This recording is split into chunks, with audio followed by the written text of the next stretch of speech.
I'm gonna rank every Legend of Zelda game from the absolute worst to the best in my opinion. Kicking off the list at number 35, we have Zelda's Adventure, and it is one of the most miserable licensed games ever released under a major name. This is the kind of game people point to when they want proof that slapping a logo on a box doesn't magically produce quality. The presentation alone drains your soul. Every screen looks like it came from a different unfinished project. Backgrounds clash with sprites, animations barely exist, and nothing communicates where you are or why you should care. You'll walk into rooms without realizing enemies are attacking you, you'll miss doors because they blend into the background, you'll miss items sitting 3 feet in front of you because the game's color palette looks like someone dumped paint thinner on a Genesis dev kit. Combat feels sluggish and unresponsive, with hit detection that barely works. You swing, sometimes it hits, sometimes it doesn't. Enemies damage you through animations that barely move. When you get lost, it never feels mysterious, it feels like the game forgot to tell you how it works. This game is not difficult in a fair way. It's hard because it's so poorly designed and there's no sense of progression, there's no learning curve, and there's no payoff for anything. Playing Zelda's Adventure feels like being punished for curiosity. Easy to put this as dead last. Number 34, The Legend of Zelda, The Faces of Evil. This is the one everyone jokes about to this day. The memes here are still massive. The cutscenes are infamous, and yes, they're funny. You've killed me! Good. But they're funny the way you see that one Reddit mod say he has friends, you just laugh and move on. Once you get past the memes, the game itself is a side-scrolling mess like its predecessor. Movement feels floaty and stiff at the same time, which is an impressive achievement in all the wrong ways. Combat lacks precision, enemies are placed cheaply, and levels feel like they were designed 5 minutes before launch. They'll take hits that feel undeserved and miss attacks that look clean. The level structure is repetitive and padded, screens blend together, enemy patterns repeat endlessly, and exploration exists only because the game makes you backtrack. The entire experience feels like a rough draft that was just never refined at all. I rank this slightly above Zelda's Adventure because it at least functions. You can understand where to go, but strip away the jokes and there's nothing memorable here. You must die! Number 33, The Legend of Zelda, The Wand of Gamelon. As if 2 games weren't enough in this series, here's a third. It tries to do more than the Faces of Evil, like you visit towns, you talk to NPCs, you buy items. It wants to feel like an adventure game, but none of those systems are satisfying. Movement is as awkward as ever. Combat still lacks feedback. And yeah, this game has platforming that you probably want to forget about. The tone also doesn't help. The game takes itself seriously while looking ridiculous, which creates an unintentional comedy that wears thin fast. The cutscenes are less iconic than Faces of Evil, but still painful to sit through. If you force me to choose the least offensive CDI Zelda, this one might be it. And that's not praise, it's the equivalent of saying that this one hurts slightly less. I never want to replay it, I never recommend it, and I think this trilogy should be considered a human rights violation. With all the people being dramatic around Metroid Prime 4, I urge them to play this game if they think that's actually the worst game of all time. Number 32, Game & Watch Zelda. This barely qualifies as a Zelda game in any modern sense. It's Zelda reduced to its absolute most basic components. You have movement enemies, and now there's a timer here. There's no exploration, there's no puzzles, no sense of really anything. You're not saving Hyrule, you're just surviving waves until the game decides you're done. To be fair, it works exactly as intended. If you were playing this in the early 80s, it probably felt impressive, but as a quick novelty today, it's fine for a few minutes. There's nothing here to come back to, there's no secrets, no progression, no reasons to improve beyond chasing a higher score. Compared to even the weakest full Zelda adventures, this just feels like a tech demo, if even. It isn't offensively bad like the CDI games or anything, but it's just too bland nowadays to actually want to play this. Alright, now that we're a few games in, I want to explain this list a little more. I'm ranking every Zelda game from the main series and spin-offs in my own personal opinion, so I'm not trying to say any of these are objectively the right placements. It's just how much I enjoyed each one. This is already a long video, so I will be grouping in remasters with their original game, since I don't believe any of them dramatically changed the games enough to be more than one spot higher. Now before I continue, subscribe before more shows up. Sorry, Link. I can't give credit.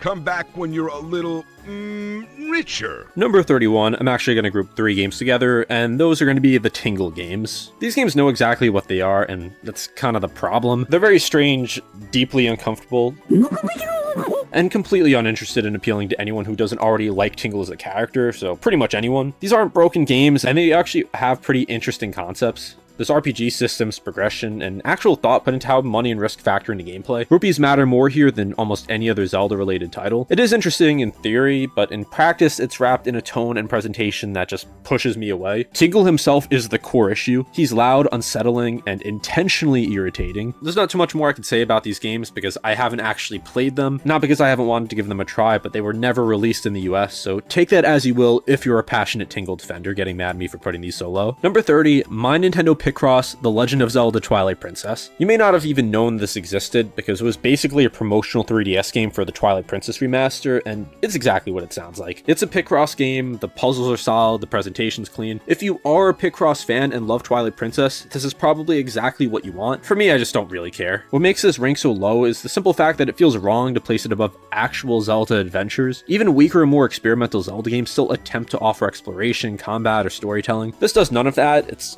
just a puzzle app. It doesn't need to do any of those. I wouldn't expect a Picross game to do that, but it's just kind of hard to rank with these other games. So this is not a bad game, and if you are a Picross fan, you may have this higher, but once again, it's just not my genre. Number 29, Zelda 2: The Adventure of Link. When you're ranking every Zelda game, something has to come near the bottom. For me, that's Zelda 2. And not because it's a complete disaster, but because compared to the rest of this legendary series, it's the one that feels the most out of step, the most frustrating, simply the least fun to revisit. I ranked this last in my ranking of the main series games and had a couple people crash out on me and call it the best Zelda game, which, I mean, you're entitled to your opinion, but I do think there is a reason this is pretty consistently people's least favorite. The difficulty is the first big problem. Zelda games are supposed to challenge you, but Zelda 2 punishes you. Enemies constantly respawn, their attack patterns are relentless, and the game throws you into situations that feel unfair rather than skill-based. Lose all your lives, and you lose all your experience. Makes every mistake feel 10 times worse and kills motivation to keep pushing forward after. For some, that may be a positive, but with the clunky controls that work against you, it just gets really irritating. Also, unlike the original Zelda, where exploration feels a little more exciting, Zelda 2 is confusing to navigate. The overworld is random enemy encounters are tedious, and progress often depends on extremely cryptic requirements. You'll find yourself wandering endlessly, not because you're uncovering secrets, but because the game refuses to give you even a hint about where to go next. The side-scrolling format is a mixed bag. On one hand, it was a bold experiment. On the other, it comes with stiff controls, awkward hit detection, and platforming sections that simply just feel clunky. Combat boils down to crouching and stabbing enemies over and over again. The downward thrust is satisfying the first time you pull it off, but the novelty wears thin fast. To its credit, Zelda 2 gave us Dark Link, the magic meter, and towns with NPCs, but the trade-off is a game more remembered for its difficulty spikes and weird design choices than for the joy of playing it. And I think a remake could actually save this with modern design, better controls, and fairer difficulty. It could go from the black sheep to being a pretty solid game. Even though I consider this to be the worst main series Zelda game, I don't think it's an awful game, which speaks volumes to how legendary this series is. Number 28, Link's Crossbow Training. This exists because Nintendo had a plastic accessory to sell. It was designed as a tech demo for the Wii Zapper, and as a tech demo, it does its job. You shoot targets, replay challenges, chase higher scores. The controls work well enough, and there's some satisfaction in mastering certain stages. The Twilight Princess assets help it feel connected to the series, and hearing familiar music gives it a little extra charm, but that charm doesn't last long. No stories, no exploration, no real progression. Once you understand how it works, you've seen everything. It's something you play for like an hour or two and then never think about again. I don't dislike this game at all. In fact, I had fun with it when I first played it, but it's just a novelty with little replay value. Number 27, The Legend of Zelda. You might be wondering why the game that started it all ranks this low. After all, the original Legend of Zelda is one of the most important video games ever made. It laid the foundation not just for the series, but for the entire action-adventure genre. But here's the thing, importance doesn't always equal enjoyment in 2026. The truth is, this game has not aged gracefully. Compared to almost every Zelda title that came after, it just feels bare bones, the story is almost non-existent. While later games added rich lore, memorable characters, cinematic moments, and a lot of variety, this one lacks all of that. That sense of open-world freedom was groundbreaking at the time, but without even slightly more modern design choices, it just feels less like exploration and more like wandering aimlessly. The game gives you virtually no direction, and you have to rely on a map outside the game. You'll spend long stretches walking around the overworld, fighting the same handful of enemies, desperately hoping you stumble onto a dungeon or some kind of clue. When you finally find one, the dungeons themselves are simple, blocky mazes with repetitive enemies, and very little visual distinction. On top of that, the original is notoriously cryptic. Key items and secrets are hidden in ways that make little sense without outside help. Bomb this one random wall, it's just trial and error design at its peak. Back in the 80s, I'm sure this was fun, but as someone born over a decade and a half after this, I've just never been able to get into it personally. For its time, it was revolutionary, and it was one of the first console games to feature a save system, and we do need to give it credit for introducing dungeons, items, exploration, and the overall blueprint of what Zelda would become. Without this game, we wouldn't have Ocarina of Time, Breath of the Wild, Tears of the Kingdom, or anything else. But when you're ranking these games against each other, you have to judge them by how fun they are to play today. Compared to the incredible worlds, puzzles, and stories Zelda would go on to deliver, the original just doesn't hold up nearly as well. I don't think there's anything wrong with really liking this game, but I do think a lot of people who defend it that tend to ignore a lot of the limitations and flaws of this game. Number 26, Hyrule Warriors Legends. This is the version of the series that I have the hardest time recommending, someone who doesn't really like the genre that much. The main issue is that the entire Warriors loop depends on scale and flow. You want to see the battlefield, understand the objective stack, and feel the rhythm of mowing through crowds. On the 3DS, all that becomes more difficult. The smaller screen makes everything less visible, the performance dips make combat feel less smooth, and the big battle fantasy loses impact when the hardware is clearly fighting for its life. When you're in the middle of a mission and the frame rate tanks because too many enemies spawn at once, it just kills all momentum. It is still classic Musou Zelda. You string light and heavy attacks and combos, you build special meter, then wipe a chunk of the map with a screen clearing move. You juggle keep captures, base defense, and timed objectives that force you to multitask. And when it clicks, it does feel good, but this version also highlights what I don't love about the warrior design in general. Lots of missions boil down to run here, kill this, run there, kill that. When the performance is smooth, it's a little better, but when the performance stutters, the repetition becomes impossible to ignore. Keep in mind, I'm just not really a fan of this genre either. If you ask someone who loves the Warriors games, I could definitely see this being a lot higher, but since this is a personal ranking, it will affect my placements of the other games in the series as well. Don't take it as me saying any of these games aren't good, but just simply a preference I have. Number 25, The Legend of Zelda 4 Swords. This was the first true attempt at making Zelda into a co-op experience, and it's one of those experiments that's more interesting on paper than in practice. The biggest issue is in accessibility. Unlike something like Triforce Heroes, which came out a lot later, which at least gave players the option of online play, 4 Swords was locked behind local multiplayer only. Not only that, but you needed 3 people with Game Boy Advances, multiple copies of the game, and the infamous GBA link cables. Even back when this game was new, finding 3 other people who could check all those boxes wasn't easy. For someone who grew up a little after this, it was nearly impossible. But what about the game itself?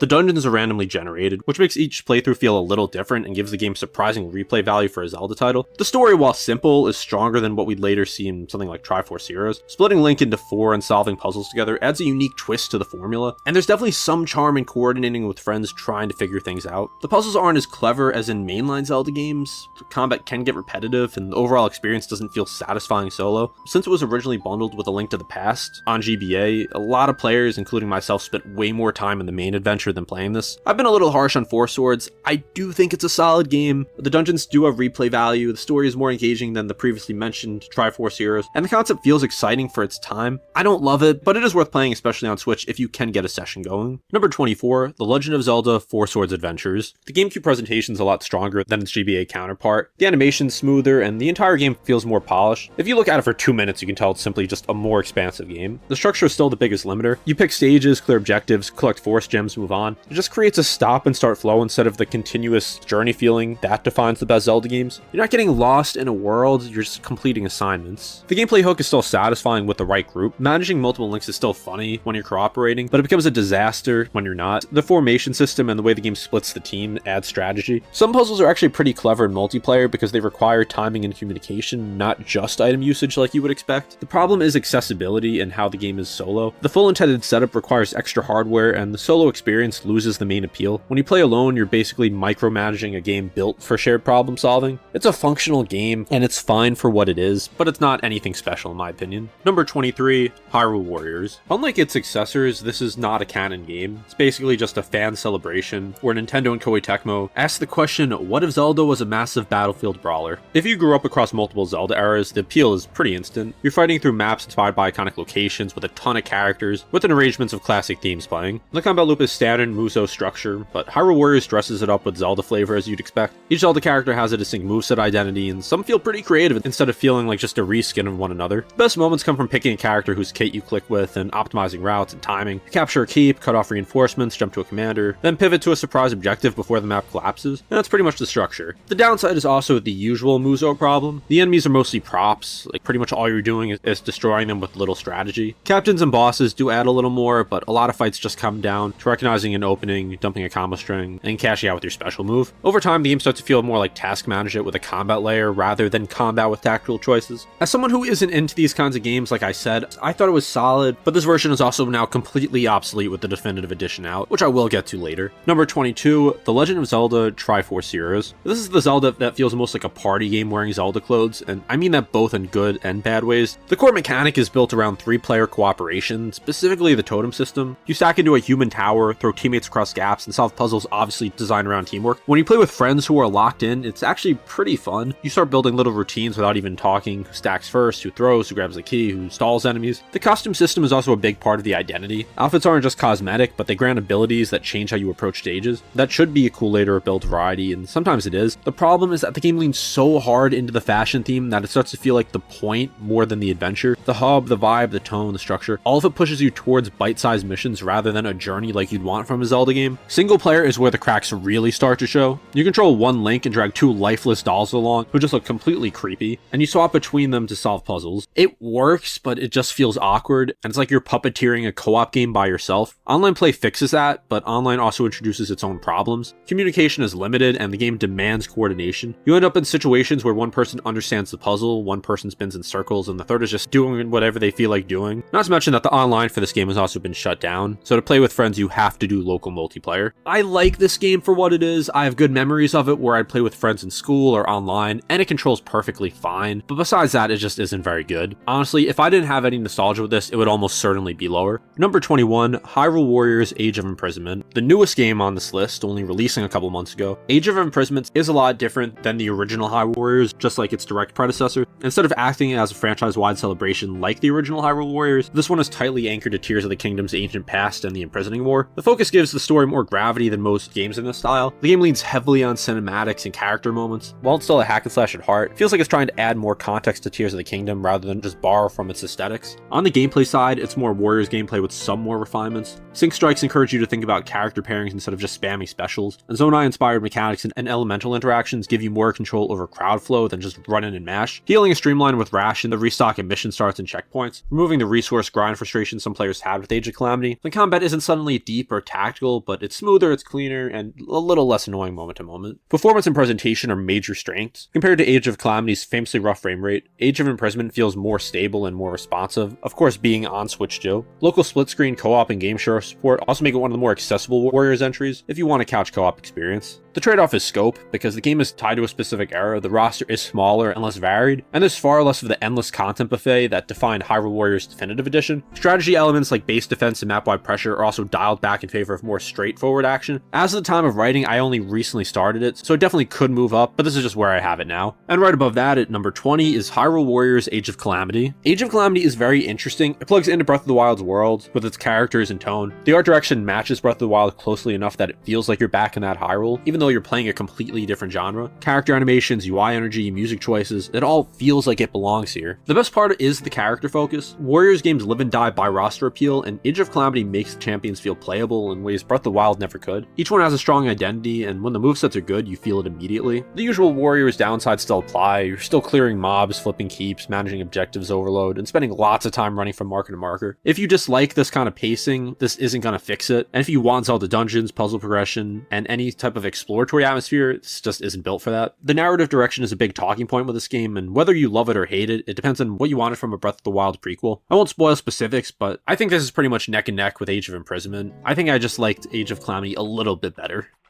Number 19, Cadence of Hyrule. This is one of the most creative Zelda spin-offs Nintendo has approved, and also one of the most specific. It's far from a game trying to appeal to everyone. It takes script of the Necro Dancers Foundation and just layers Zelda systems on top of it. The core mechanic is rhythm. Everyone moves to the beat. Enemies only attack on certain beats. You can only move and attack on the beat unless you toggle specific accessibility options. Turns combat into something closer to a tactical puzzle than an action game. You're not button mashing, which is a common theme in Zelda games. You just dodge into position, attack on the correct beat, and clear rooms with a sense of flow that actually feels earned. The Zelda integration is surprisingly strong. Items behave how you expect, like bombs and bows, but they all work within the rhythm framework. The overworld is randomly generated, which gives each run a slightly different feel, though it also means the world never feels deliberately crafted as a traditional Zelda map. The music does heavy lifting here. Hearing classic Zelda tracks remixed into beat-driven versions is one of the game's highlights. Where the game loses me a little is longevity and atmosphere. Zelda, for me, is usually about settling into a world, exploring at my own pace, and letting curiosity guide me. Cadence of Hyrule is always pushing forward, and there's constant pressure to stay on tempo, quite literally. It is intentional, but after a few hours it starts to feel a little draining. It is fairly short. Once you understand its systems and complete a few runs, there isn't a strong pull to keep returning unless you're already a big fan of these kinds of games. I think it's cool how Nintendo allowed this game to exist, and just because I have it at 19 doesn't mean I think it's bad. It's just hard to compete with mainline Zelda games. Number 18, Hyrule Warriors Definitive Edition. I know I said I wouldn't include remasters as their own entries here, but it's hard to call this anything other than a complete overhaul of the original with so much more content. This is the most complete version of of the original Hyrule Warriors, Nintendo and Koei Tecmo pulled a Sakurai and just said everyone is here. Mechanically, it's what you'd expect, once again. You run across massive battlefields, capture keeps, manage constantly updating objectives, and cut through hundreds of enemies at once. Combat revolves around combo strings, special meters, and crowd control, and when you get into a rhythm, it feels great.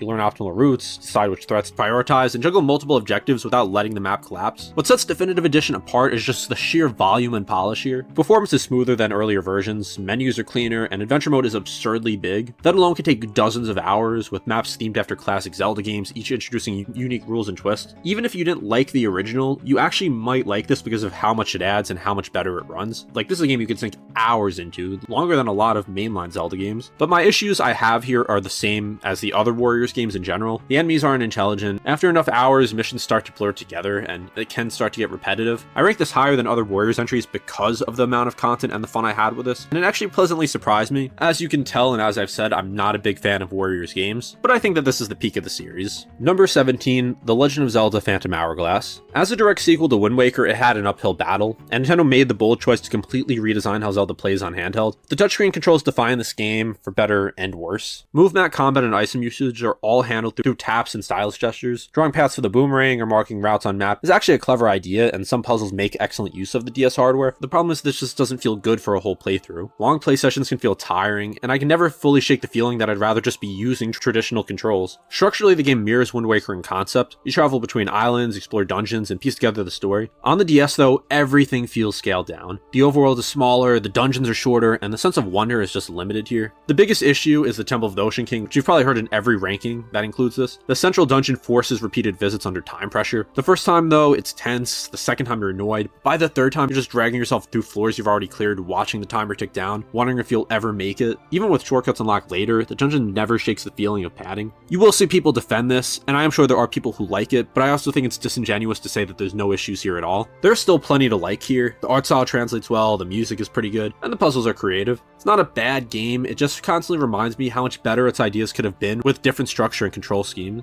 Number 16, The Legend of Zelda Oracle of Seasons. This is the more action-driven half of the Oracle duo, and it leans into that identity pretty hard. Combat is faster, bosses emphasize reflexes, and the overall gimmick revolves around manipulating seasons to change the environment. The season system is the heart of the game. Switching between spring, summer, autumn, and winter radically alters areas. Lakes freeze so you can cross them, flowers bloom into platforms, leaves piles up into bridges. It keeps exploration engaging and makes the overworld feel alive in ways few 2D Zeldas attempt. The downside is that puzzles are generally simpler than those in Oracle of Ages. They're still well designed, but fewer moments force you to stop and really think. Dungeons are solid and consistent, but not as mentally demanding. What carries Seasons for me is how good it feels to play. Even as a Game Boy Color game, it still is a very satisfying game to play that has very good pacing. It feels like a classic 2D Zelda adventure executed very well. It doesn't push the series forward dramatically, and it does have some of the issues of old Zelda games where menus are clunky and you have limited buttons, but it is a very enjoyable experience, and I would love to see both the Oracle games remade. And at number 15 is Oracle of Ages. So this is the more puzzle-oriented one. Time travel is the core mechanic here, letting you switch between past and present versions of the world to solve increasingly complex problems. This is one of the most puzzle-heavy Zelda games ever made. Dungeons actually have you thinking more than you usually would in a Zelda game. The 6th dungeon, Mermaid's Cave, is a perfect example. It's a maze of currents and switches where one wrong move in the past locks you out of progress in the present. For me, this is where the game shines. Solving this tough puzzle in Ages feels incredibly rewarding. Combat does take more of a back seat here, and some players find the pacing slower because of it. Personally, I enjoy that trade-off. The satisfaction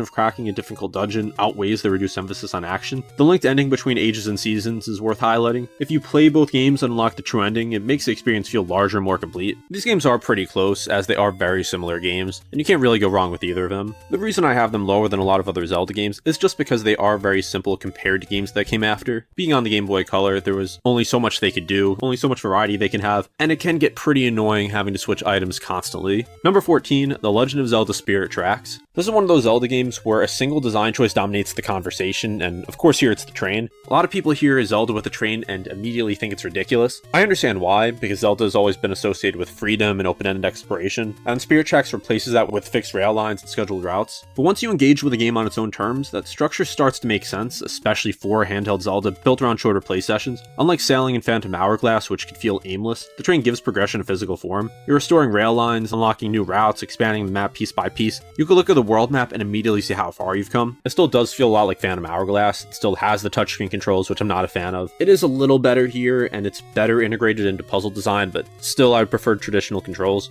Out of Spirit Track's biggest strength, though, is how it handled its central dungeon. The Tower of Spirits functions as the backbone of the adventure, much like the Temple of the Ocean King, but the execution is so much better here. You're not forced to replay the same floors repeatedly. Instead, each time you return to new mechanics and previously cleared sections can be skipped. Like, it actually feels like you're progressing rather than just repeating the dungeon over and over again. Princess Zelda herself is another highlight. This is one of the only games where she feels like a true companion throughout the journey. After losing her body early on, her spirit accompanies Link, possessing phantom armor to help solve puzzles and fight enemies. The interactions here are pretty humorous and give the game personality. Spirit Tracks is far from a perfect Zelda game. It's linear, the terrain will never appeal to everyone, and the dungeons are shorter than many other entries. But for what the game is trying to be, and for being on the DS, it's a charming adventure that works well within its constraints. Number 13, The Legend of Zelda Echoes of Wisdom, the most recent mainline game on this list. Echoes of Wisdom is a very interesting game. For the first time in the main series, Zelda herself takes center stage as the playable character. Instead of collecting familiar items like bombs, bows, hookshots, Zelda uses echoes, which are replicas of objects and enemies she's encountered. It completely changes up the Zelda formula, where instead of seeing if you have the right item, you have to experiment a little bit. It feels closer to sandbox puzzle design than a traditional Zelda game at points. That freedom is the game's biggest strength, and occasionally its weakness. When a puzzle clicks, it feels great. You feel clever for finding an unconventional solution. At the same time, the lack of rigid structure can make some challenges feel less satisfying. When there's multiple solutions, it's sometimes unclear whether you solve the puzzle correctly or brute force your way through. In the Water Temple equivalent, for example, you can stack beds to reach high platforms instead of using the intended echo combinations. It works, but it feels like you've broken the game rather than solved it. Visually, the game leans into a toy-like art style similar to Link's Awakening remake. I know that style is divisive, but I personally like it. It gives the world a storybook quality that fits Zelda as a character and separates the game visually from darker entries. The story here is lighter than some other Zelda games, but again, that feels intentional. This is more about discovery and clever problem solving than a big, sweeping epic adventure. Because the game's still relatively new, it's harder to judge how it'll hold up long term. That uncertainty is the main reason it lands here rather than higher. As of now, it's a nice change of pace for the series, and we'll have to see what future 2D Zelda games do.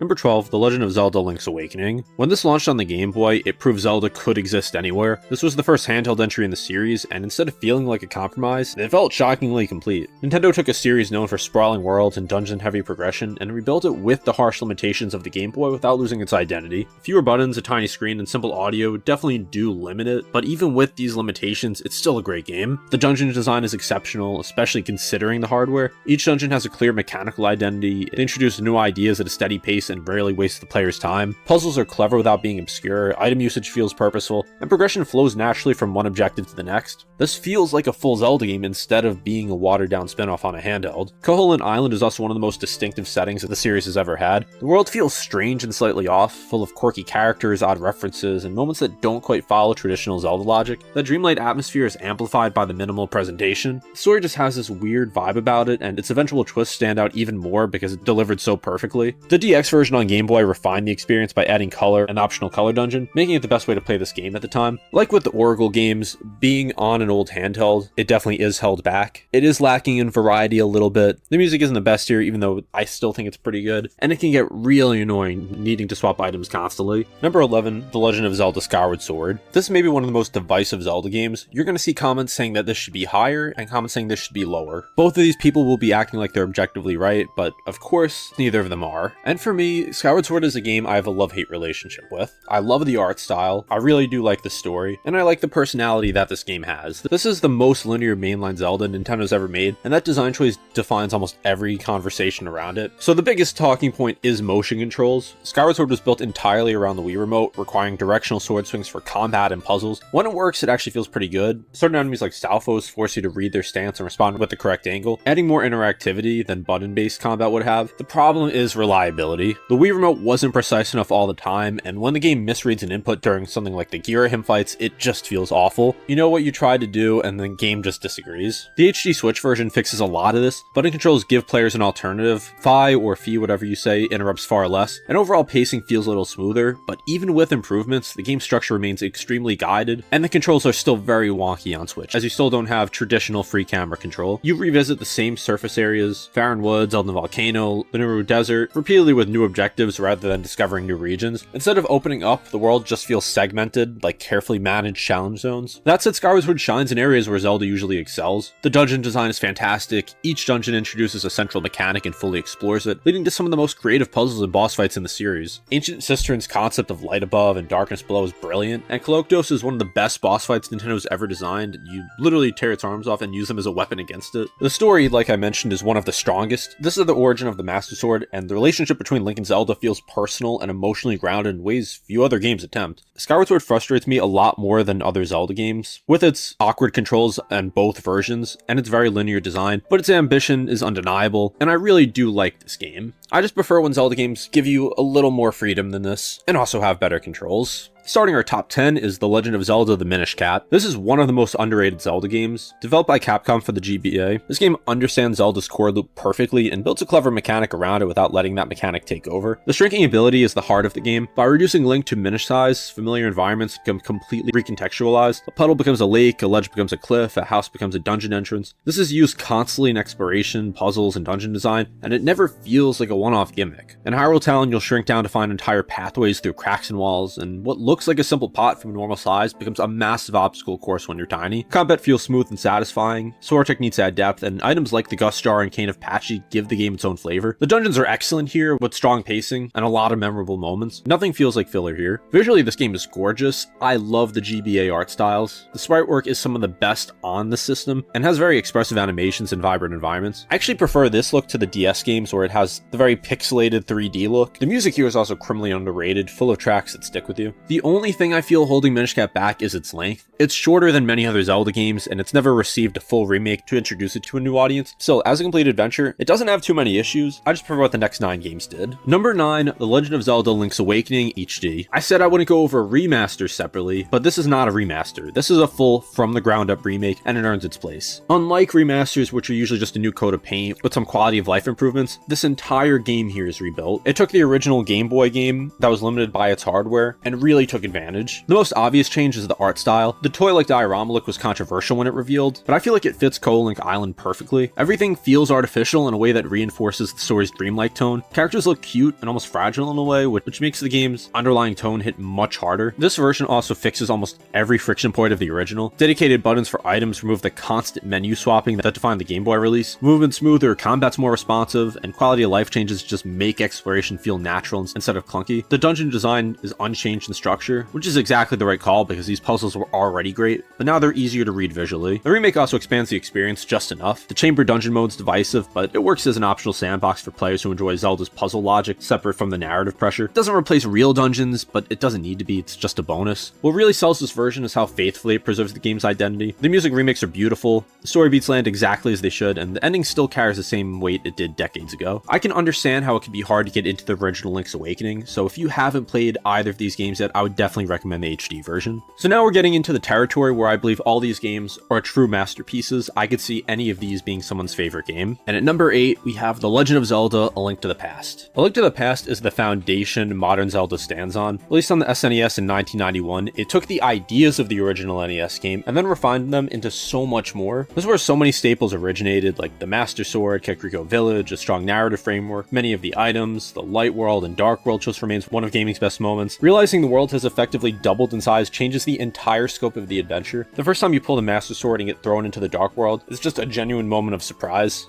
Dungeon design is exceptional, and each dungeon feels distinct with puzzles that build logically and bosses that test mastery of newly acquired items. The Ice Palace isn't my favorite because of the slippery controls, and that is something I would knock the game for a little bit. Turtle Rock combines multiple items in creative ways, and the balance between guidance and freedom is nearly perfect. You always know what you're working towards, but the game never feels restrictive. The atmosphere is another standout. The opening rain-soaked escape from Hyrule Castle sets a tone the series would revisit many times. The soundtrack is iconic and still is considered one of the greatest in gaming history. In my opinion, this actually has less flaws than games that I have ranked higher than it, because this is nearly a perfect game for what it sets out to be. Sure, it's going to have some of the quirks of early 90s games, but I don't think any of that holds it back much. So why isn't this higher? It's just simple personal preference. I grew up more attached to 3D Zelda games, and there's one more 2D entry I enjoy a little bit more. It doesn't diminish its quality, and I completely understand having Link to the Past at number 1, because this game is truly a masterpiece. And if I look at it objectively, this game could even be higher. So don't be too mad that I have this at 8, because I still really love this game. Number 7, The Legend of Zelda: A Link Between Worlds. So this basically takes A Link to the Past, but updates it with the 3DS's graphics and gives more freedom. Before I get to that though, we gotta talk about the wall merging mechanic. It completely reshapes how you approach puzzles and exploration. Flattening into paintings lets you slip along walls, bypass obstacles, and see the world from new angles quite literally. It feels so natural that you have to think, how is this not an idea even earlier? Perfectly integrated into dungeon design, and the Dark Palace uses wall merging to create multi-dimensional puzzles where you're constantly shifting between 2D and 3D perspectives. The other big change is progression here. Instead of finding items in dungeons, you rent or buy them from Ravio early on. This opens up the world dramatically and lets you tackle dungeons in different orders. It's one of the most flexible structures Zelda has used in a traditional top-down format. If you want to do the ice ruins first, go ahead. You can do any dungeon you want. And then, just like with the original game, there's low rule in addition to high rule,